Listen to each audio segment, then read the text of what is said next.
अगर आप crime, mystery और सस्पेंस पसंद करते हैं तो द डार्क ट्रेल फाइल्स को जरूर सब्सक्राइब करें।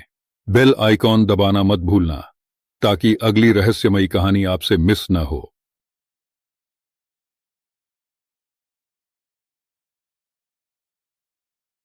क्या हो अगर दिवाली के पटाखों की गड़गड़ाहट में किसी की गोली की आवाज दब जाए और किसी को पता भी न चले कि हत्या हो चुकी है। सोचिए, चारों तरफ दियों की रोशनी है, लोग हंस रहे हैं, बच्चे पटाखों से खेल रहे हैं और उसी बीच एक इंसान जमीन पर गिरता है, खून से लथपथ।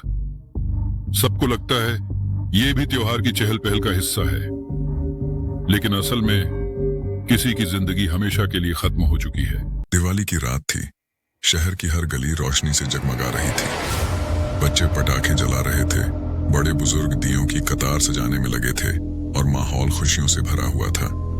पर उस भीड़ में, उस शोर और उस रोशनी के बीच एक ऐसा सच छुपा था जिसकी भनक किसी को नहीं लगी। करीब 8:30 पर कॉलोनी का मैदान रोशनी से जगमगा रहा था। वहां दीपावली का उत्सव रखा गया था। लोग आतिशबाजी देखने जमा हुए थे। तभी आसमान में रॉकेट चला और पटाखों की आवाज गूंज उठी। उसी भीड़ में अचानक किसी ने सोचा, यह भी पटाखा ही है। कोई चौंका नहीं, लेकिन मिनट बाद मैदान के कोने में भीड़ जमा हो गई। वहां एक आदमी गिरा पड़ा था, खून से लथपथ, और उस मृतक का नाम अशोक माथुर था। उम्र करीब 45 साल, पेशे से बिजनेसमैन। उसकी मौत गोली लगने से हुई थी। मगर सवाल यह था कि गोली की आवाज इतनी भीड़ में क्यों किसी ने अलग से महसूस नहीं की। पुलिस मौके पर पहुंची। इंस्पेक्टर आदित्य चौहान ने लाश देखते ही कहा, यह प्लान्ड मर्डर है। हत्यारा जानता था कि दिवाली की रात पटाखों के शोर में गोली की आवाज कोई अलग से सुन नहीं पाएगा। जांच शुरू हुई। पास में पटाखों के ढेर थे।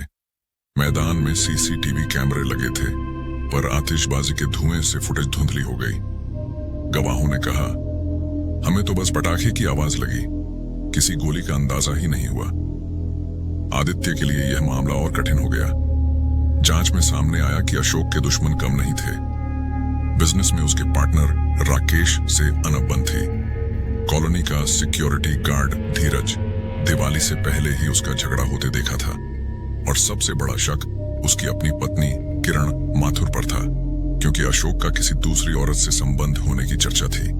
तीनों पर शक था, पर असली गुनहगार वही था जो सबके सामने खड़ा होकर भी नजर नहीं आ रहा था।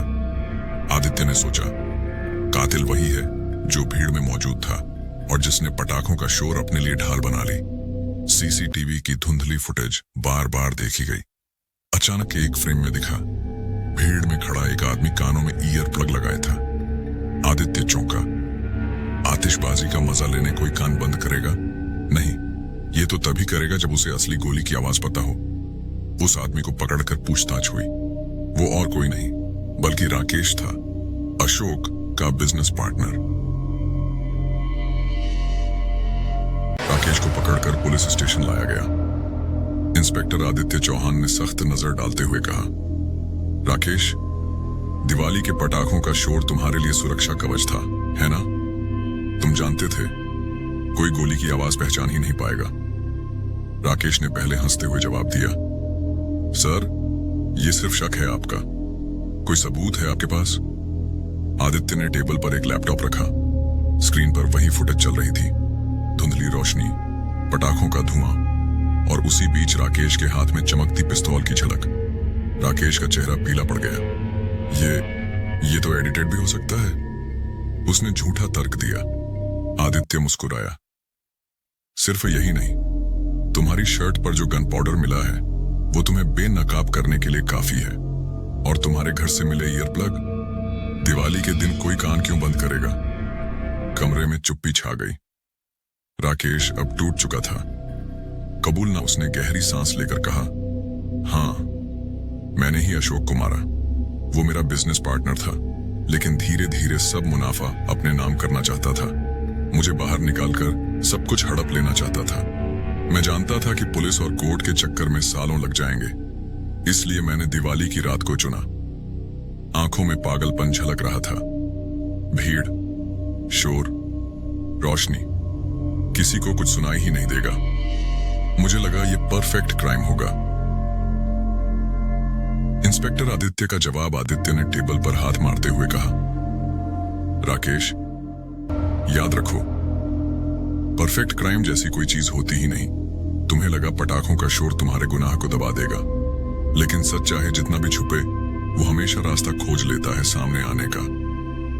राकेश सिर झुकाकर रोने लगा। पुलिस ने उसे हथकड़ी पहनाई और ले गई। कॉलोनी का मैदान अब भी दियों और रोशनी से जगमगा रहा था। बच्चे पटाखे चला रहे थे, लोग मिठाई बांट रहे थे। किसी को अंदाजा भी नहीं था कि उसी रात, उसी शोरगुल में एक हत्या हुई और एक कातिल बेनकाब हो गया। इंस्पेक्टर आदित्य मैदान से निकलते हुए मन ही मन सोच रहे थे, त्योहार खुशियों के लिए होते हैं, लेकिन कुछ लोग इन्हें अपने गुनाह का नकाब बना लेते हैं, पर सच कभी हारता नहीं। त्योहारों की असली रोशनी दियों में नहीं, इंसानियत के चरित्र में होती है, और गुनाह उसका अंधेरा कभी नहीं छुपा सकता।